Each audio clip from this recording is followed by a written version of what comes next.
నమస్తే. ఇవాళ ఒక గొప్ప సినిమా పర్సనాలిటీ గురించి చెప్పుకోబోతున్నాం. ఆమె పేరు Devika Rani, the first lady of Indian సినిమాగా ఏమని చెప్తారు. అంతేకాదు, సినిమా ఇవాళ ప్రపంచ స్థాయి చేరటానికి కృషి చేసిన తొలి సినీ మహానుభావుల్లో దేవికా రాణి కూడా ఒకరు. ఆమె సినిమాలు ఆ రోజుల్లోనే ప్రేమ, పిచ్చి ఇటువంటి విషయాలు కాకుండా సాంఘిక సమస్యలు తీసుకుని చర్చించేవి. హీరో హీరోయిన్లు డేరింగ్గా కులాంతర వర్ణాంతర వివాహాలు, ప్రేమలు నడిపే జట్లుగా చక్కగా తీయబడేవి. ఆమె అప్పట్లోనే చాలా ప్రోగ్రెసివ్గా, ధూమపానం, మద్యపానం, కోపిష్టిగా ఉండి ఆమెని ఆ రోజుల్లో ఒక మిస్ట్రెస్గా చూస్తూ ఆమెని డ్రాగన్ లేడీ ఆఫ్ సినిమా అనేవాళ్ళు. అంత ప్రముఖ తార ఆమె. ఎందుకంటే ఆమెలో లీడర్షిప్ ఉండేది. ఆమె పాశ్చాత్య దేశాల్లో పెరగటాన ఆమె వద్ద ఒక స్టైల్ ఉండేది ఆ రోజుల్లోనే. ఈ సంగతి మనం చెప్పుకుందాం. దేవికా రాణి అసలు పేరు దేవికా రాణి చౌదరి. 1930-40ల మధ్య బాలీవుడ్ సితారగా వెలుగొందింది. దేవికా రాణి ఇంకొక విశేషం ఏంటో తెలుసా?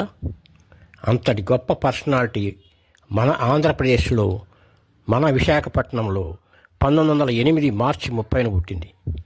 ఆమె బాల్యం 8 ఏళ్ల దాకా విశాఖపట్నంలోనే గడిచింది. ఈమెది బెంగాలీ కుటుంబం. తండ్రి మిలిటరీ సర్జన్ కల్నల్ మన్మథనాథ్ చౌదరి, తల్లి లీలాదేవి చౌదరి. బెంగాల్కి చెందిన జమీందారుల ఫ్యామిలీ వీళ్ళది. పేరెంట్స్ ఇద్దరు మహాకవి రవీంద్రనాథ్ ఠాగూర్కి దూరపు బంధువులే. 9 ఏళ్ల వయసులో దేవికా రాణి ఇంగ్లాండ్లోని ఒక బోర్డింగ్ స్కూల్కి విద్యాభ్యాసం కోసం పంపబడింది. ఆమె అక్కడే పెరిగింది కూడాను. 1920 ప్రాంతంలో స్కూల్ చదువు అయ్యాక రాయల్ అకాడమీ ఆఫ్ ఆర్ట్స్లోను, రాయల్ అకాడమీ ఆఫ్ మ్యూజిక్లోనూ చేరింది శిక్షణ కోసం. అంతేకాదు, నిర్మాణం, వస్త్రాలు, అలంకరణ ఈ విషయాల్లో కూడా అభ్యసించింది. 1927లో ఈ కోర్సులన్నీ అయిపోయాక టెక్స్టైల్ రంగంలో జాబ్ చేసింది కూడా. 1928లో ఆమె లండన్లో హిమాంశు రాయ్ అనే బారిస్టర్ని కలిసింది. ఆయన అప్పుడు ఏ త్రో ఆఫ్ డైస్ సినిమా తీద్దామని ప్లాన్ చేస్తూ ఉన్నాడు. దేవికా రాణి ప్రతిభ గమనించి ఆయన తన సినిమాకి పనిచేయమన్నాడు. ఆమె అంగీకరించి ఆర్ట్స్, కాస్ట్యూమ్స్ బాధ్యత తీసుకుంది.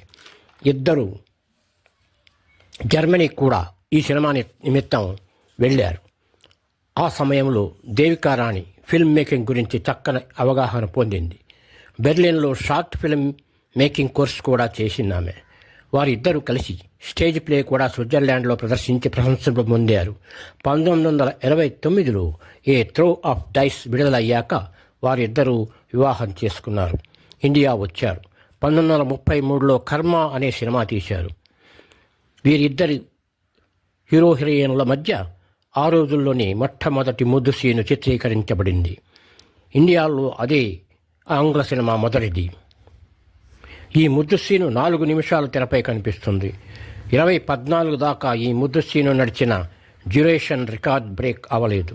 దేవికా రాణి ఇందులో హిందీలోను, ఇంగ్లీష్లోనూ పాట పాడింది. ఆమె ఇంగ్లీష్ పాట బాలీవుడ్ మొదటి ఇంగ్లీష్ పాటగా నిలిచింది. కర్మ యూరోప్లో విడుదలై మంచి రిజల్ట్ తీసుకొచ్చింది. అక్కడ లండన్లో విన్సర్ రాజకుటుంబం కూడా ఈ సినిమా చూశారు. ముఖ్యంగా అక్కడి మీడియా దేవికా రాణి నటనను శ్లాఘించింది. అయితే కర్మ ఇండియాలో పెద్దగా ఆడలేదు. దేవికా రాణి మాత్రం తను ఒక కథానాయికగా బాలీవుడ్లో నిలదొక్కుంది. కర్మ విజయం తర్వాత భార్యాభర్తలు 1934 ఇండియా వచ్చారు. హిమాంశు రాయ్ బాంబే టాకీస్ పేరుతో ఒక స్టూడియో నెలకొల్పాడు. అది దేశంలోని అప్పట్లో ఎన్నో పరికరాలు ఉన్న సాంకేతికమైన స్టూడియోగా చెప్పబడింది. పరికరాలన్నీ జర్మనీ నుంచి దిగుమతి చేసుకున్నారు వాళ్ళు. దిలీప్ కుమార్, తిలా చిట్నిస్, మధుబాల, రాజు కపూర్, అశోక్ కుమార్, ముంతాజ్ లాంటి నటీమణులకు, నటులకు ఈ స్టూడియో ప్లాట్ఫామ్గా ఏర్పడింది. కన్న తల్లి లాంటిది వీళ్ళకి అది. స్టూడియో తీసిన మొదటి సినిమా జవాన్కి హరా. దేవికారాణి హీరోయిన్. సినిమా అంతటా ట్రైన్లో సాగుతూ ఉంటుంది ఈ జవానీ కా హవా. ఈ సినిమాలో హసన్ అనే నటుడు హీరో. ఈ హసన్ అనే హీరో, దేవికారాణి ఇద్దరు జీవన్ నయ్యా అనే సినిమాలో కూడా నటిస్తూ ప్రేమలో పడి ఎక్కడికో లేచి వెళ్ళిపోయారు. ఆ సినిమా ఆగిపోయింది. హిమాంశరాయ్ కృంగిపోయాడు. స్టూడియో అప్పుల్లో మునిగిపోయింది. లేచిపోయిన వారు సంతోషంలో మునిగి ఉండగా స్టూడియో గందరగోళంలో పడిపోయింది. శశిధర్ ముఖర్జీని దేవికారాణి ఫ్రెండ్ దేవికారానికి నచ్చ చెప్పి తిరిగి వచ్చేలా చేశాడు. ఆ రోజుల్లో డైవోర్స్ చాలా కష్టం. లేచిపోయిన ఆడది వ్యభిచారి కిందే లెక్క అవుతుంది. తప్పనిసరి హిమాంశరాయ్తో ఆర్థిక సర్దుబాట్లు చేసుకుంది దేవికారాణి. అయితే సంబంధం స్టూడియో వరకే పరిమితం. అది ఇంటి దాకా వెళ్ళలేదు. ఆగిపోయిన జీవన్ నయ్య హసన్ నుంచి తీసివేసేసి అశోక్ కుమార్తో తీశారు ఆ సినిమా, మిగతా సినిమా అంతా కూడా. ఇది అశోక్ కుమార్ మొదటి సినిమా. హసన్ ఆ తర్వాత చలనచిత్ర సీమలో చులకనగా చూడబడి వెలివేయబడి సినిమాలో భ్రష్టు పట్టిపోయాడు. ఆ తర్వాత తీయబడ్డ స్టూడియో చిత్రం 1936 నాటి అచ్యుత కన్య. అశోక్ కుమార్, దేవికారాణి హీరో హీరోయిన్లు. క్యాస్ట్ సబ్జెక్ట్ తీసుకున్నారు. ఆ రోజుల్లో ఈ సినిమా సంచలనం రేపింది. వీరిద్దరూ స్టూడియోకి ఆ తర్వాత 10 సినిమాలు చేశారు. 1930లో బాంబే టాకీస్ మహిళా ప్రధాన చిత్రాలు చాలానే తీసింది. ఎక్కువగా అశోక్ కుమార్, దేవికారాణి నటించారు. వీటిలో జీవన్ ప్రభ, ఇజ్జత్, నిర్మల్, వచన్, దుర్గా అలా తీయబడి హిట్ అయినవే. 1940లో హిమాంశరాయ్ చనిపోయాడు. స్టూడియో దేవికారాణి చేతుల్లోకి వచ్చింది. బర్సాత్, కిస్మత్ ఇవి బ్రిటిష్ వారికి వ్యతిరేకంగా తీయబడ్డ సినిమాలు. అవి సంచలనం రేపాయి. దేవికారాణి నటించిన సినిమాలు చూస్తే కర్మ, జవానికి హవా, జీవన్ నయ్యా, జన్మభూమి, అచ్యుత్ కన్య, సావిత్రి, జీవన్ ప్రభాత్, ఇజ్జత్, ప్రేమ్ కహాని, నిర్మల్, వచన్, దుర్గా, అంజన్, హమారీ బాత్ గా చెప్పుకోవచ్చు. కొద్ది సినిమాలో నటించిన ఆమె ప్రత్యేకత ఆమెదే. 1943లో వచ్చిన హమారీ బాత్ ఆమె చివరి సినిమా. రిటైర్ అయ్యాక దేవికారాణి తర్వాతి కాలంలో స్టూడియో కొద్దిగా ఇబ్బందుల పట్టాన రిటైర్ అయిపోయింది. తర్వాత సినీస్థాన్ అనే స్టూడియో ఏర్పడంతో ఆమె రిటైర్ అయిపోయింది 1945లో. ఆ టైంలో ఆమె రోరిచ్ అనే రష్యా అతన్ని పెండ్లాడింది. తర్వాత వాళ్ళు ఇద్దరు కూడా మనాలి వెళ్ళిపోయారు. అక్కడ నెహ్రూ ఫ్యామిలీని కలిశారు. దేవికారాణి అక్కడ కొన్ని డాక్యుమెంటరీస్ తీసింది. ఆ తర్వాత ఇద్దరు బెంగళూరు వెళ్ళిపోయి అక్కడే ఒక ఎగుమతి సంస్థను పెట్టి స్థిరపడిపోయారు. 480 ఎకరాల విశాల స్థలంలో ఎస్టేట్ కట్టుకొని అక్కడే ఏకాంతంలో బ్రతికారు. దేవికారానికి సంతానం లేదు. 1993లో రోరిచ్ చనిపోయాడు. ఆ తర్వాత సంవత్సరం దేవికారాణి శ్వాస సంబంధిత బాధలతో కన్ను మూసింది. ఆమెకి ప్రభుత్వ లాంఛనాలతో అంత్యక్రియలు జరిగాయి. ఆమె ఎస్టేట్ని ప్రభుత్వం స్వాధీనం చేసుకుంది.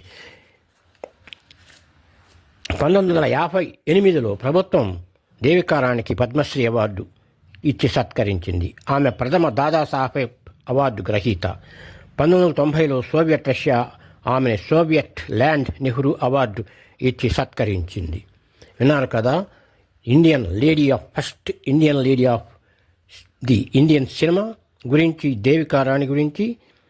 మనం ఇటువంటి వారిని మనం సినిమా అభిమానులమంతా కూడా చిరస్మరణీయులుగా భావించి వారిని స్మరించుకుంటూ ఉండాలి. విన్నారు కదా. Thank you. నమస్తే.